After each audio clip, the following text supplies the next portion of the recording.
I'm very pleased to have everyone in our meeting today. Thank you all for joining us. Could you please give us a brief introduction? Sure. My name's Dan Beasley. I'm a staff attorney with HSLDA, that's Homeschool Legal Defense Association.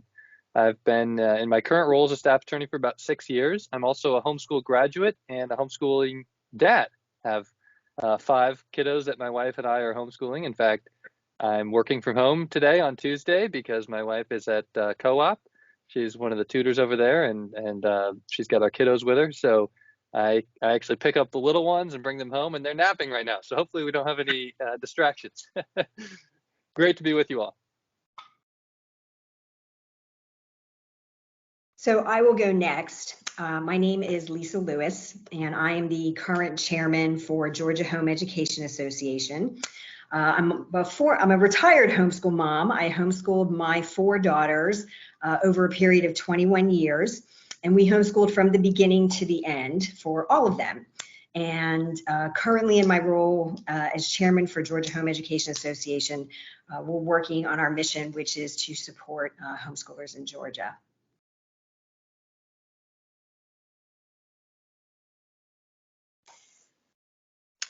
And my name is May. I recently moved to Georgia and I have 2 girls, ages 5 and 2.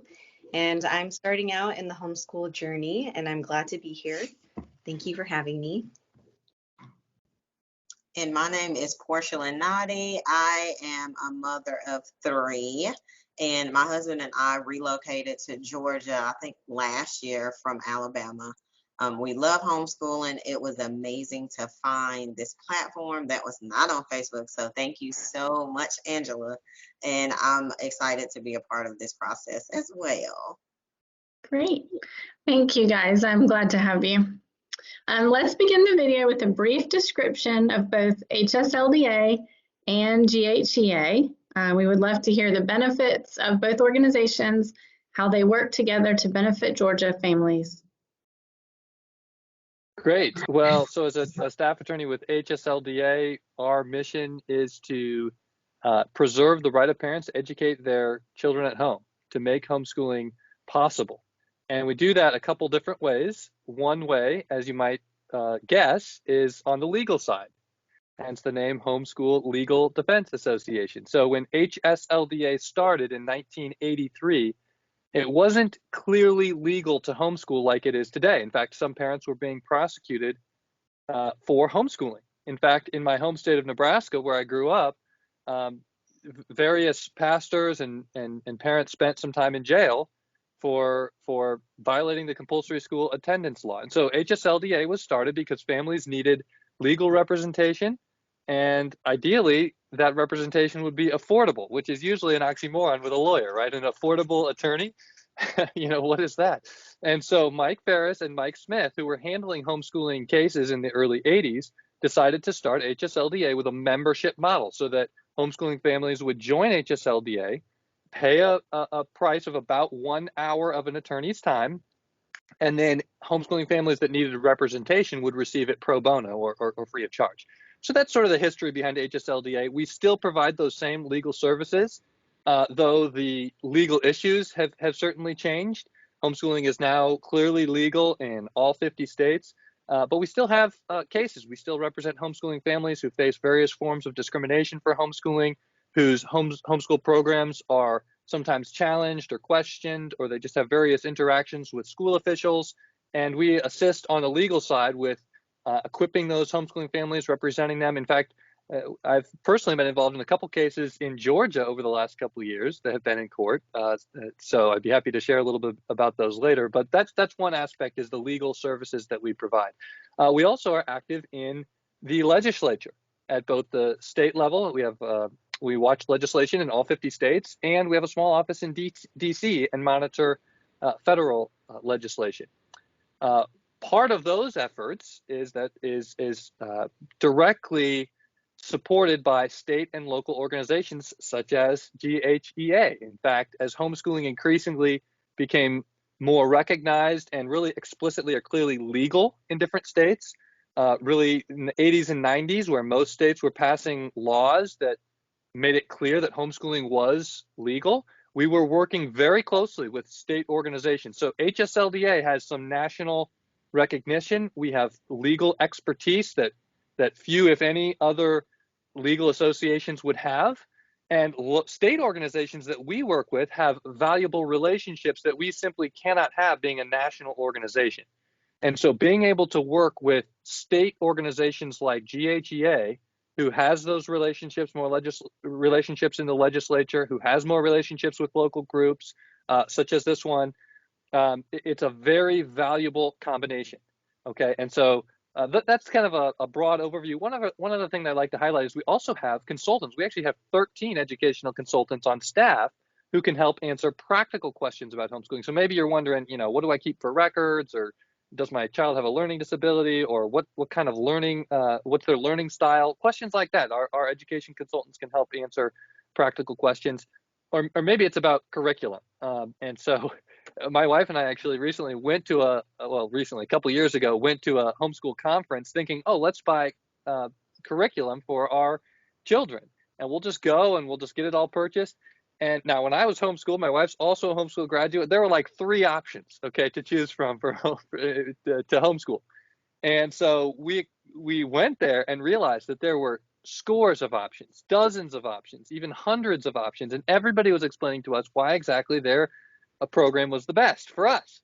And we just decided we couldn't purchase anything. We had to go home, do some research. And so our consultants can help you kind of weed through those kinds of questions. I also encourage you to ask your local homeschoolers in your local group, homeschoolers with your state organization, because they're going to have information at the local level that we might not have as well. So it's a symbiotic relationship. We work as a team. Ultimately, our goal is to preserve the liberty of parents to homeschool. We believe that you as parents are best positioned to make educational decisions for your children, and we're willing to fight for that liberty. We've been doing it for about 40 years. So happy to talk some more with you today, but happy to also listen to Lisa tell us a little bit more about GHEA. So in the same way that Dan gave you a little bit of a idea of how HSLDA came to be, GHEA followed a very similar trajectory. The organization began in 1992. It was formed by homeschooling families who saw a need in the homeschooling community for support and information. As an organization, our board has always been a Christian board, and our organization sees homeschooling as a ministry and discipleship of children. So our organization from the beginning was designed to support, promote, and protect homeschooling. So we kind of think of it from all 3 of those platforms. In the same way that HSLDA offers support, GHEA does the same thing. We have the phone counselors, we have our website. In the past, we did more events, and our organization is actually going through a little bit of a transformation, because in the past we used to have a conference, and that was really how we addressed a lot of homeschoolers. And since we no longer have a conference, we're really beginning to change the way that we do things and the way that we meet the needs of homeschoolers, and that's an ongoing process for us. We promote and protect homeschooling by offering such events as Homeschool Day at the Capitol. While it can be tempting to rely on your state and national organization to advocate for homeschooling, there is nothing more powerful than the parent who gets to know their state representative, their local representatives, even whether it's just sending a card or a note or having the opportunity to say, these are the things that matter to me that I really care about, so that should someone come up with an idea that you don't feel meets your needs as a homeschooler, you have an avenue from which to address that. And so things like Homeschool Day at the Capitol that GHEA hosts are really important.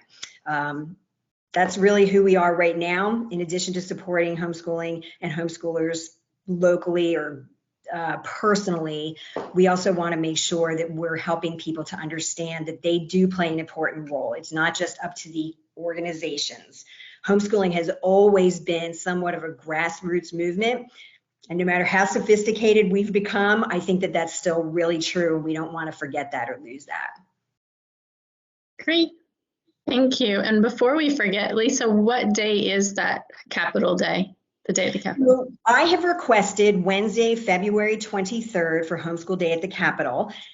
It has not been approved by the Georgia Building Authority, so I can't like officially announce it. They could always refuse my request, but that's what we're looking at right now. Okay, great. And can I just jump in and share something real quick about Capitol Day? Because is that okay, Angela? Of course, yes, please. Okay, so this is a practical story of how this, what kind of an impact this day can have. So a couple years ago, there was a bill that was introduced in the Georgia State Legislature that would have added requirements on homeschooling and really made it more difficult for families that were pulling their children out of public school to begin homeschooling. It would have forced school officials to kind of guess at the parents' intentions and could have led to various investigations of families who began homeschooling in Georgia. And HSLDA joined forces with GHEA, and we opposed this bill, and we sent out messaging opposing this bill, and we asked you, parents, to contact your elected officials. And it just so happened that the hearing, so this bill was introduced, and it was held, there was a hearing that was held before the, I believe it was the education, trying to remember, anyway, it was the legislative committee that held a hearing on this bill to determine whether they should recommend it for passage.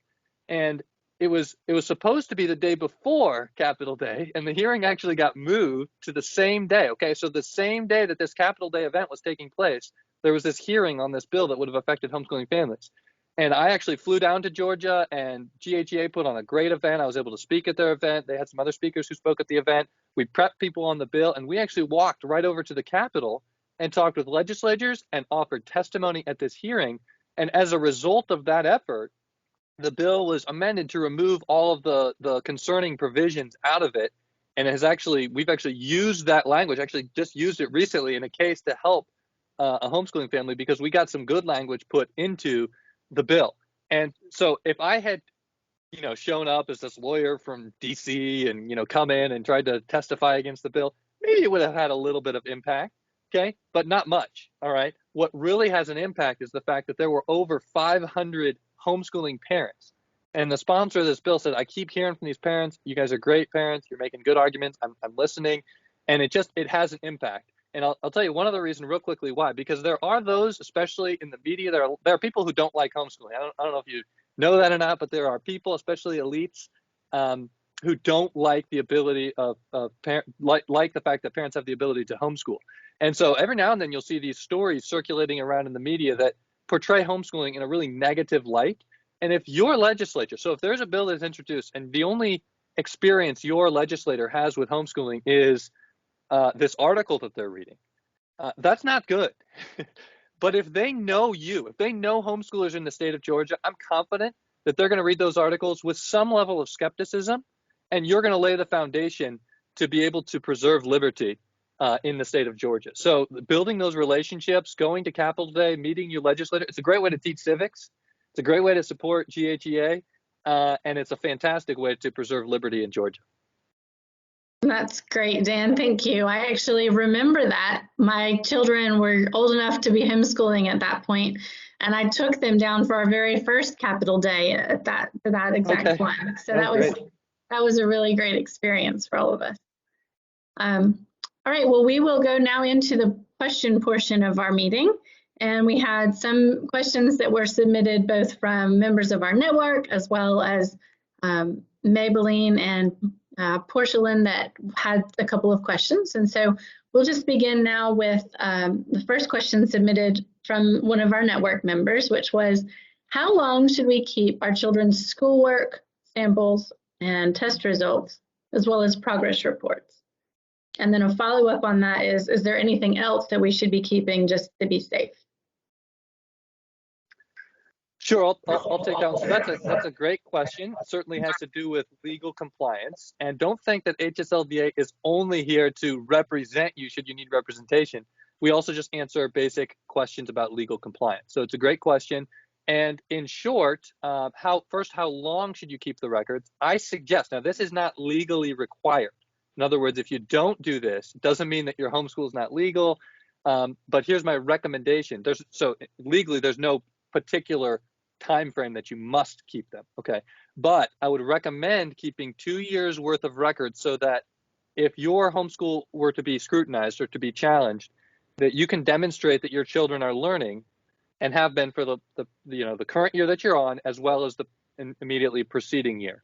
And if you just keep sort of a rolling file of those records so that you have the 2 years, you're in a very strong position legally. As far as what you should keep, there's some records that are required, and that is every year you're required to create a progress report of your each student's progress. Now that can be fairly simple, and maybe Lisa has some practical examples of what she's done, but it can be like just a grade like a report card.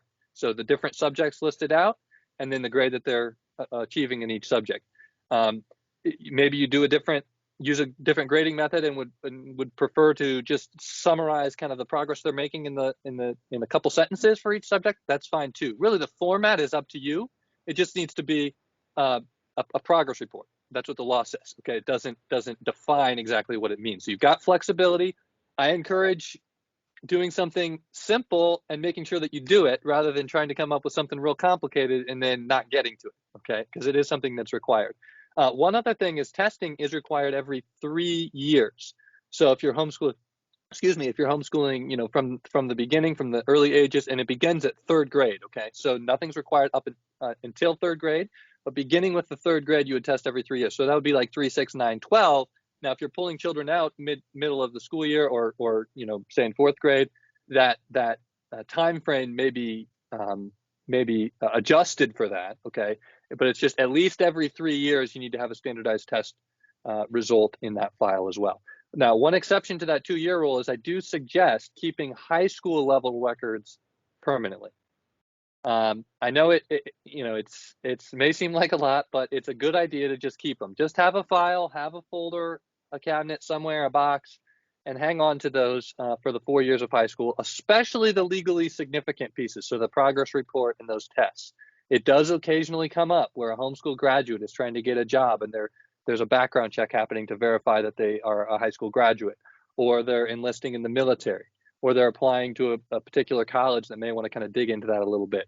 Doesn't happen all the time, but it does come up, and it's a good idea to have those records so that you're prepared to demonstrate that education is taking place. And it also helps you with your transcript. As you're putting your transcript together, if you've got all the records right there, you're going to have a much easier time doing that. So that's sort of my answer from the legal perspective. I completely agree with everything that he said. The couple additions that I would make would be mention the testing, the annual summary or progress report. First of all, we do have an entire page on our website dedicated to that document and how you can go about creating it. And Dan's right. It can pretty much take any format you want. I mean, it can be like a diary, but it is intended to be an annual summary. And then I don't know for sure, Dan may have mentioned the declaration of intent to homeschool. You certainly need to keep your copies of those. And I agree with the high school part. To be honest with you, I would recommend that a student maintain after high school their diploma, their transcript, their declarations of intent, at least, and their standardized testing. I've actually gotten some emails from students who are in their late 20s who were attempting to enter into college for the first time, and they were asked for their declaration of intent to homeschool. And so that's really important. It is on our website that even if a student is past the age of 16, if they are being homeschooled, you need to file a declaration of intent. Even though they're not under the compulsory schooling law here in Georgia, you need to have that record because it is a verification of your transcript. And even though you might not get asked, you don't want to have to go through a situation where you don't have it. So yes, for sure. Yep, and we recommend the very same thing. Technically, it's not a legal requirement once they're beyond compulsory school age. In other words, you're not going to get charged with truancy. But it's an easy way to show that your child is still enrolled in school and they don't look like, from a sort of the paper trail, doesn't look like they're a dropout, because that can raise questions for background check companies and that sort of thing later on. So great points, Lisa. Yes, and the fact is that the colleges or some other organization can ask for those documents. Just because we don't have to have them legally, they can still ask for them and require them. We particularly see it in the university system here in Georgia, not so much in the private schools, but a lot of the more public schools and universities can be real sticklers about it. So, yeah. Thank you both. Great. All right. So, Maybelline, I think you had a couple of questions. Yes. First one is, what are some of the most common issues homeschooling families run into? Well, I'll tell you something that just happened a couple weeks ago.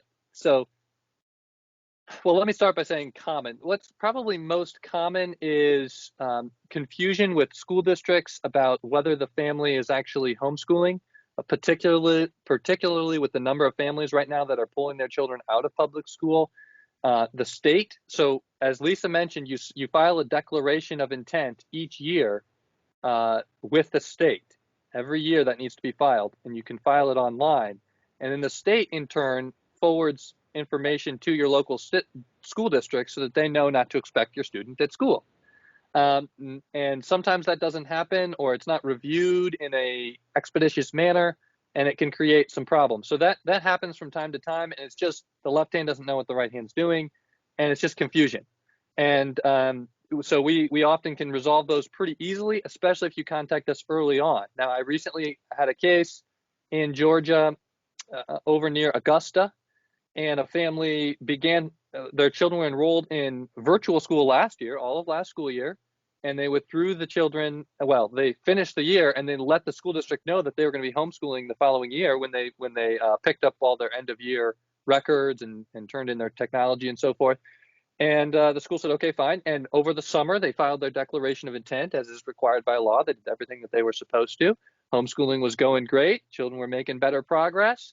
And in September, they get a call from one of their child's school teachers saying, where's your daughter at?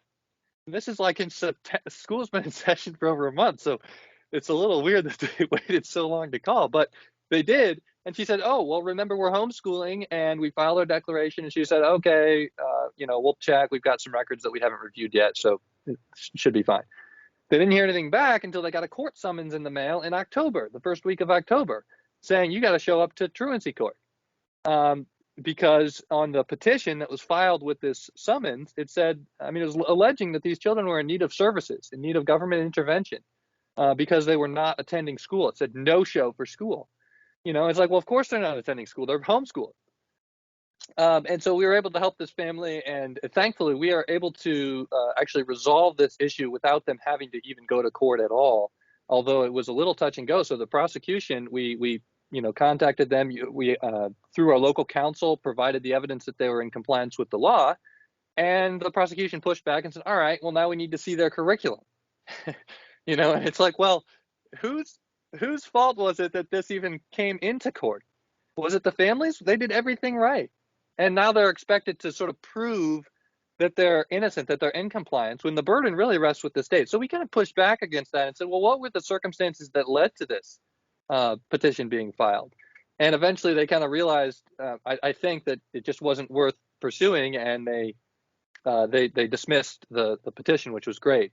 The family was prepared. They did excellent records in this case. They could have presented the evidence, but we didn't think that would be necessary. We didn't want to set a precedent that anytime the school district messes up and files something in court, now they expect the family to come in and actually have to prove their innocence, right? So anyway, that's a more extreme example. I don't mean to suggest that that's a common occurrence. It's not. Actually, it's pretty rare in terms of actually going to court. But the initial part of the confusion is common, and that's why I encourage you to let me, if you're a member of HSLDA, contact us right away. If you have a friend who's facing these kinds of issues, have them contact us sooner rather than later, so that we can hopefully resolve the issue early. The earlier we can resolve it, the better. The longer it goes, the more it festers, and it can be more difficult to resolve. So I would say that, and then actually issues with, as Lisa mentioned, with homeschool graduates seeking, various sort of the next step, I'll just say, whether it's a job, school, military, whatever that next step may be, there's occasionally friction. So 2 friction points: when you start homeschooling or when you file your annual paperwork, and then when the student goes on to the next step, there can just be various issues that come up.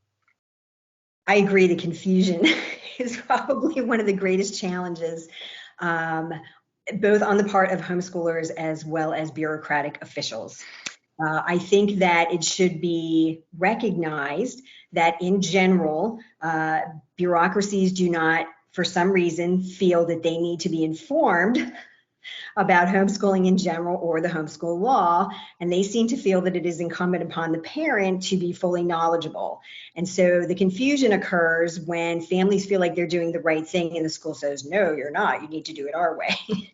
And that is where being familiar with the Georgia homeschool law is so important. You can find that information on the HSLDA website. You can find it on the GHEA website as well. And obviously both of our organizations have contact people if anybody ever needs clarification.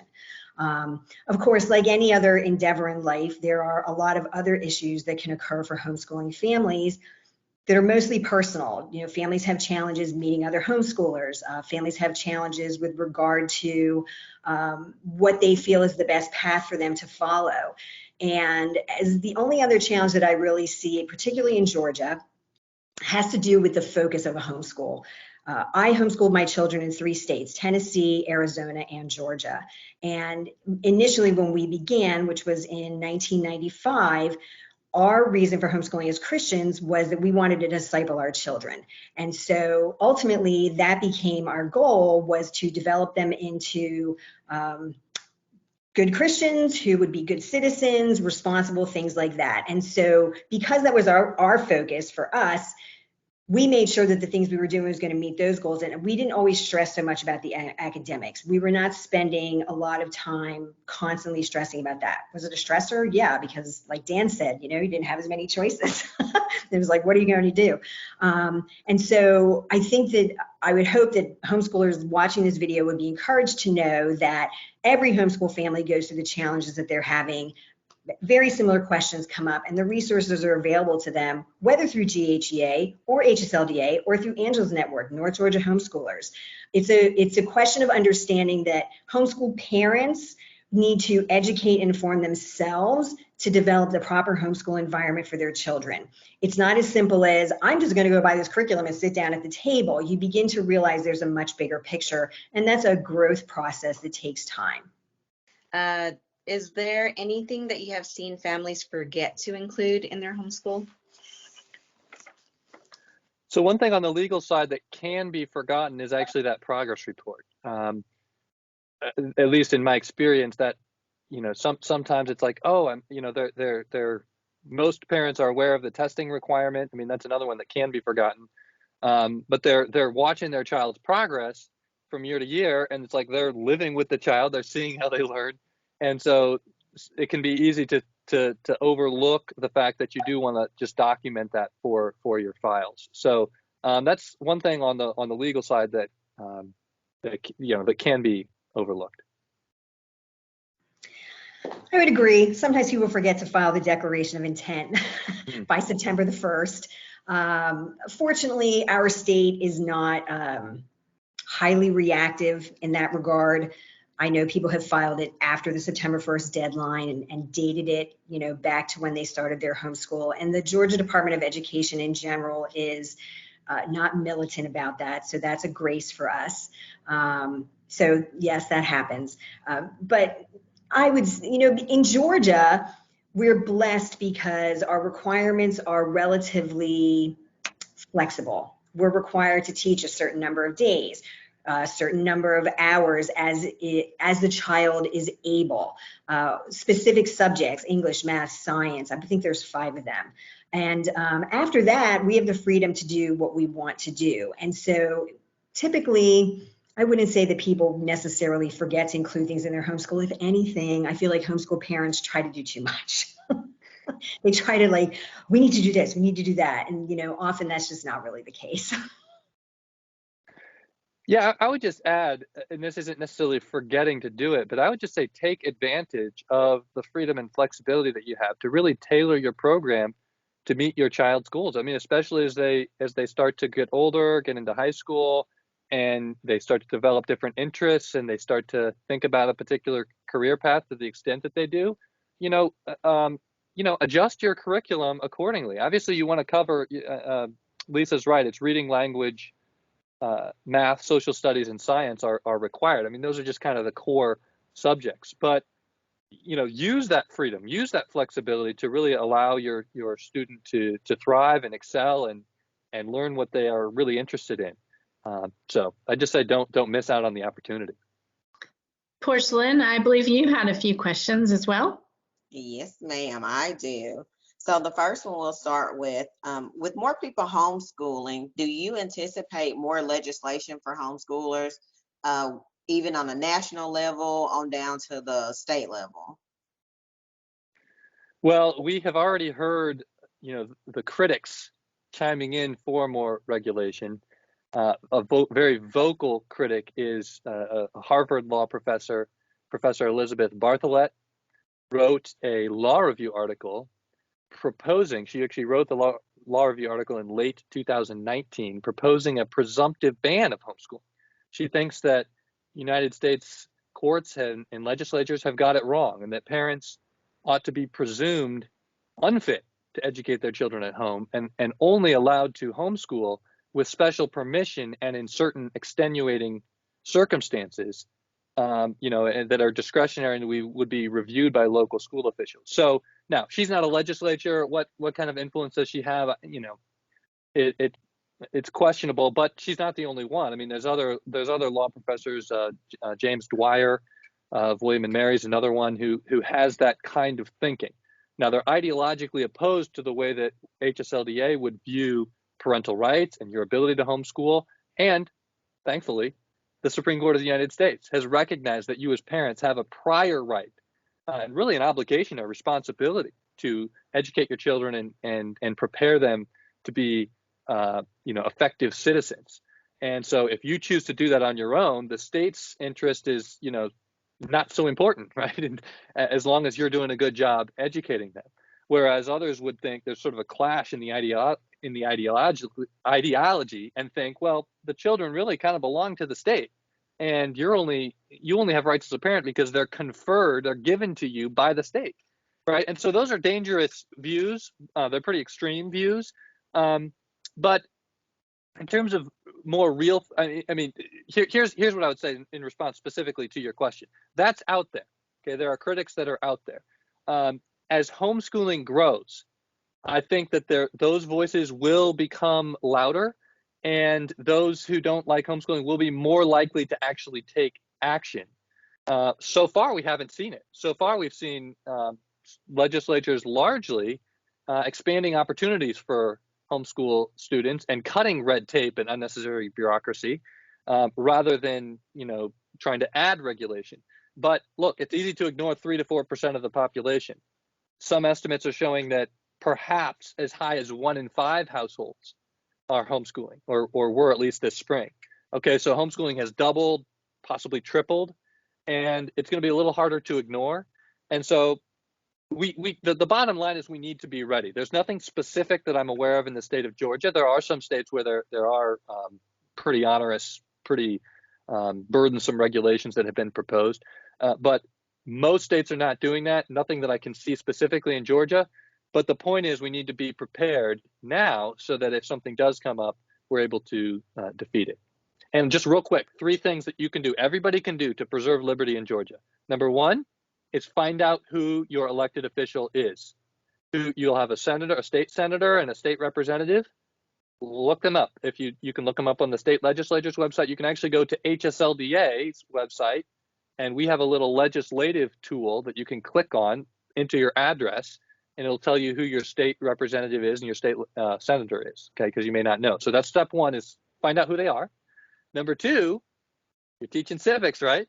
Reach out to your elected official. You don't have to have anything major to say to them, or just introduce yourself, okay? Use it as a way to teach civics. Here's a tip. Ask them to just take 15 minutes to explain to your children the lawmaking process. The legislature will love it. You could do it over Zoom. You could go to their office if they have a local office that's convenient for you.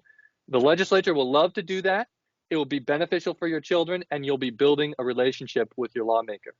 Okay, so if you find out who your lawmaker is, if you contact them, start to build the relationship, and then sign up for email alerts from HSLDA and GHEA, so that if something does come up, you're going to get the word, you're going to get notice of it.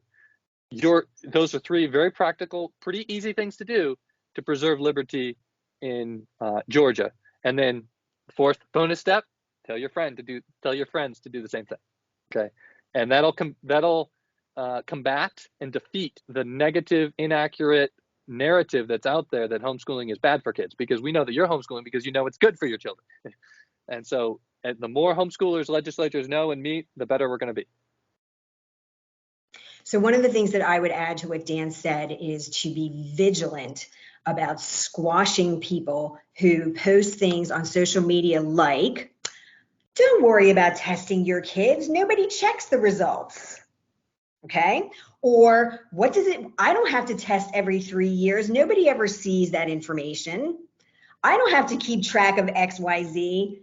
You want to do everything you can to discourage that type of conversation and thinking. And I have seen it multiple times. We want to be upstanding citizens of good character and integrity, following the homeschool law that we have, so that no one can ever look at us and say that we're not doing so. Okay, so that is definitely an area to keep in mind as you are growing your homeschool network. I do have actually a little bit of a question for Dan, because this is another factor that often I see in social media groups, and it has to do with money. I know that there are some states that have different options for homeschoolers to use funding. It is often a question that comes up: why can't I have my tax money for homeschooling?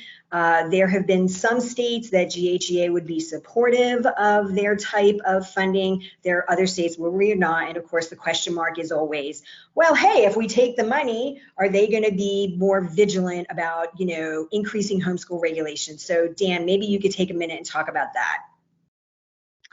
Sure. Well, I referenced earlier, a lot of states are going the other way. They're saying, look at all these families that are wanting to take their children's education into their own hands. We want to help. We want to use government funding to help advance homeschooling. Okay, we have a saying around here at HSLDA that is, with the shekels come the shackles. Okay, when the government funds something, it must really, it ought to regulate it. It ought to, for a government to just be sending out checks to people with no, accountability is in some ways irresponsible. And so we would expect that if the government is going to be paying for homeschooling, that there will be regulation associated with it. And it really undercuts one of our most persuasive arguments when we argue against regulating homeschoolers. It's that, look, these are our children, and we're educating them, and we're actually doing a pretty good job. Thank you very much. If you could just leave us alone, that'd be great. If we're relying on the government to pay for the homeschooling, that argument doesn't work so well. They say, well, we're paying for this curriculum. We want to make sure it's okay. We want to make sure it's teaching X, Y, or Z, or whatever they think is best. So there is a threat of additional regulation that comes with government funding. Now, the devil's in the details. HSLDA is generally supportive of school choice. Okay, we want to see more options for parents, and there are ways to structure some of these school choice proposals that do not come with the government funding, the direct government funding of homeschooling. But that is something to be on the lookout for. Different education savings account is often the name of the type of proposal. It's a mechanism. There are other scholarship granting organizations where you take, you give tax credits to certain people businesses or individuals who make donations to these organizations that then use that for tuition. The idea is to give parents options. Okay, and there's lots of different ways that legislatures do it. Suffice it to say, the devil's in the details, but HSLDA does not think it's a good idea for the government to directly fund homeschooling because of the threat of regulation. And I think you can see kind of where that would come from. They're paying for the schooling. They're probably going to want to regulate it, even if not initially down the road. So something else to be on the lookout for. And so I bring that up. There is nothing that we are aware of that has been proposed in Georgia that would lead to this type of program. Let me just underscore that. And if anything like that ever came up, GHEA and HSLDA would absolutely be involved in either squashing that or crafting that legislation. But because you're going to hear it, you're going to meet another homeschooler who says, I should get some of my tax dollars to help me pay for my homeschool. And so we want to increase awareness among the homeschool population that, as great as that may sound, you really, really need to think seriously about it. And traditionally, homeschoolers in general have been very much against that. And that was the reason that I brought it up. Yeah. And I'll just say, like, a tax credit is a little different, though, too, right? So if you're saying, so let me just say, every homeschooler pays for their children's education twice. You are paying for the public education system, at least if you're paying taxes, right? If you're paying property taxes, a lot of that money is going towards the public education system, and then you're having to pay again for your homeschooling. So a simple tax credit, which is not what I don't think what you're talking about, a simple tax credit that just says, look, we get like a deduction or something back directly where you get to keep your money. That's different. What Lisa's primarily addressing is this push to say, no, well, let's get some government funding that goes to the public education system, some of that per pupil funding. School districts get an allotment, and let's sort of channel that off and send some of that out to homeschooling parents. That's where we get into the, with the shekels come the shackles. All right. Could we just have a minute from both Dan and Lisa to maybe tell us a little bit about some of the classes and opportunities that your organizations offer to their members that maybe our network members aren't aware of? So HSLDA does have an online academy called HSLDA Online Academy, and we offer actually quite a few classes, primarily directed at the high school levels. I'm actually a classroom teacher for our constitutional law class, so I'll just give a shameless plug for that. But there's actually a broad range of classes. I would just refer you to the website rather than trying to list them all for you. I mean, it's math, it's English, it's languages, it's government. Like I said, constitutional law is another common one.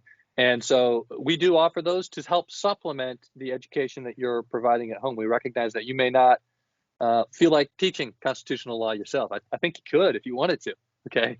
But you may not want to do that. And so we're happy to come alongside you and support you and provide some of those classes through HSLDA's Online Academy. So GHEA doesn't offer any classes per se in that regard. And in fact, I would also mention that HSLDA on their website also has a number of videos that could be used for parents that offer information on a variety of topics in homeschooling. They have a special needs section on their website. There's a lot of support and educational information for parents, not just for students, that I think is fantastic and people should take advantage of. GHEA is an organization. We are not involved in offering classes of any kind. As an organization, we are available to speak to groups of homeschoolers. If anyone ever wants to organize something like that, we can come out and speak on whatever topic is desired, whether it be the climate in Georgia, the history of homeschooling, how to get started, high school. Everyone in our organization is a seasoned homeschooler. We have our own experience to draw from, so we are available to share that information if that's desired. Thank you. Great. And as a final question, are there any resources that either HSLDA or GHEA offer that we as homeschooling families, maybe some of them not members of your networks, that they might not know about or that they could easily miss? Well, I would say some of the resources that are most often missed for our organization are actually the practical resources, and Lisa was kind of mentioning some of them. I think generally the resources that are available through our consultants. Now, if you want to talk with our consultants, you can actually have a one-on-one consulting session that's included in your membership as a member.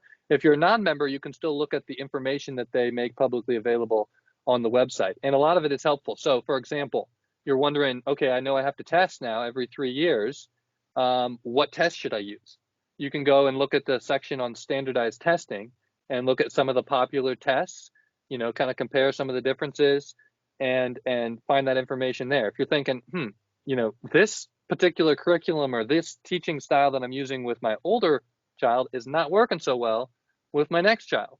Certainly has happened to me. My oldest is an oldest child. I mean, she's extremely driven and learns a very particular way. She's kind of OCD. And then my oldest son is sort of like, he'd much rather just be out, playing football in the backyard, and he learns differently. Okay, so and if you're thinking, how do I tailor that? Those are resources that they have. They describe the different learning styles that you can use, and then of course, again, you have access to them, but a lot of that general information that's extremely helpful is available on our website, and people don't always know about it because they think of HSLDA as a legal organization, and we are a legal organization, but we also are here to equip you as parents to provide the best educational program that you can for your children. So one other one, well, this would just be for members, but we actually have a perks discount program. So when you're traveling, if you stay in hotels, if you stay in the Choice Hotel line, which is like Comfort Inn, Comfort Suites, Quality Inn, you can get a pretty sizable discount, better than the AAA discount, actually, just for being a member of HSLDA. And a lot of people have no idea that we offer that. It's called our perks discount program. So just another minor benefit that we try to pass along to you as homeschooling parents, because we know when you're traveling, it can get expensive. So there's a couple things I would mention that have come to mind. The first one is that, Angela, you have not had the opportunity to share that people who are a part of the North Georgia Homeschool Group will get a discount on HSLDA membership, okay? So that's something for them to be aware of. GHEA offers the same discount, it doesn't really matter, but obviously your group does as well. I completely forgot that we actually just this summer launched a new course on our website called Start Strong Georgia through Homeschool University.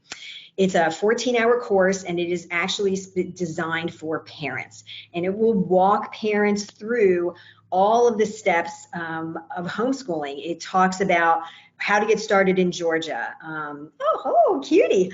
How to, figure out what's your best curriculum. What does it mean to have an educational philosophy? How do you set goals? How do you plan?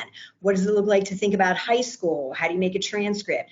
All of those topics are addressed in our Start Strong course. There's a link on our website that will take people to, it's on a slider, but it will take people to the page that describes the entire course. And so that's actually something new that GHEA put up this summer. Dan, I totally feel your pain on the website. You know, there's so much information on our websites that often people just don't see it. And we recognize that. One of the things that GHEA is going to be working on for the future is information in more bite-sized pieces. What we'd like to do is offer the opportunity for people to just download PDF files.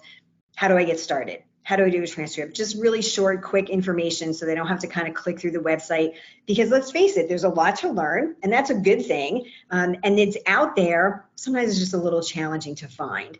And so, that's where a quick email to GHEA can be helpful as well. We can direct people to specific information, or a phone call to a consultant at HSLDA can be really helpful. Lastly, before you kick us off of here, Angela, I do want to really quickly talk about the question of accreditation, because that was a question that I think Porschalyn had asked. Dan, you can chime in a minute.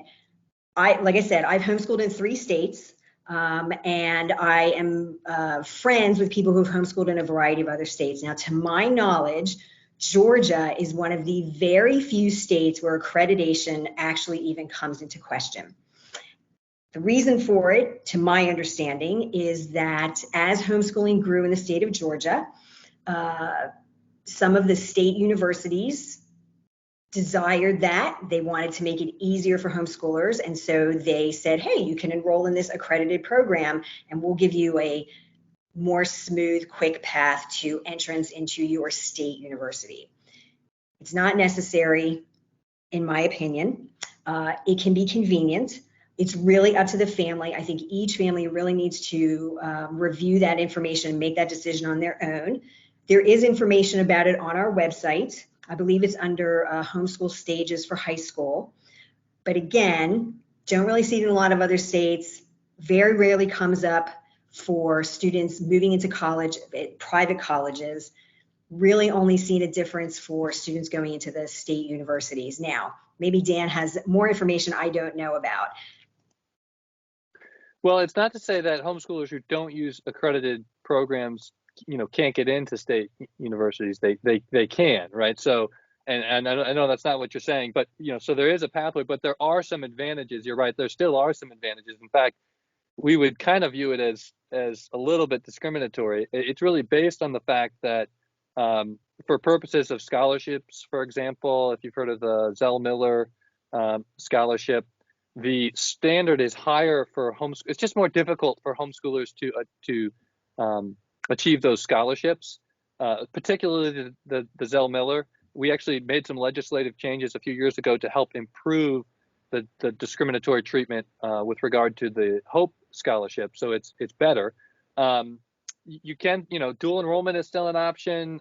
Homeschoolers can still get into those schools, but there are some challenges, and we'd like to try to continue to do some work in the legislature over the next few, in the future to fix that. But we have made some progress even looking back. So just be aware of it. If you use an accredited program, what a big issue is if you're using a program that's accredited.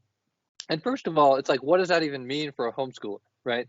But if you are able to jump through the hoops and meet and provide an accredited program, then your GPA can be considered for purposes of demonstrating eligibility for like the Zell Miller Scholarship. Doesn't mean you're going to miss out on it necessarily if you don't do that, and most people don't, and most people do just fine. And the reality is, it makes very little difference in terms of the quality of the actual education that's taking place.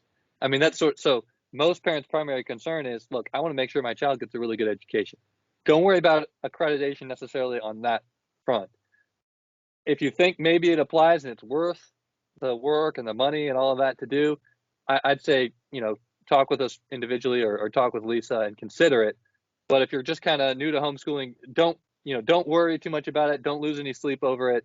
It certainly is not necessary. Sure. And also, just to add, we actually have an organization that's represented in our network that does accreditation for the individual family. And so just for a flat fee, they will look at the records, whether you're starting at 9th grade or you're going into the senior year. They will help you figure out where you are in your transcript. They'll create the transcript. They are an accredited organization, and they'll go through the material that child has learned with the parents and basically do the vetting process that the admissions officers sometimes try to think that they need to do. And so, especially for a student who maybe didn't originally think they wanted to go to college and now they're entering their senior year and they think, oh no, I want to go to Georgia Tech. And they think, well, that entrance officer is going to be all up in our business trying to find out what we've done. You can talk to this organization and they will go through all your material. They'll look at some of the samples that you've got. They'll give you a good transcript that the admissions officer is going to look at and say, yep, I know exactly what this is. And it's well worth, I think, the time and money to talk to these very pleasant ladies who are on your side versus some of these slightly more hostile admissions officers that might not want to let your child in. And that's probably helpful to put some flesh on what accreditation looks like. What it doesn't, so like just because you use an accredited book in your school, for example, that doesn't mean your program is accredited. So if you're interested, it sounds like another option to consider. Right. Exactly. All right. Well, I really want to thank you guys all for coming and being online with us and participating with this question. I think I'm hoping that our members will have gained a new appreciation of both HSLDA and GHEA. And for anything that we've discussed, obviously they can reach out and ask questions, but we will provide a few links in the notes to some of the things we've talked about. So, thank you very much. Yeah, thanks for having me.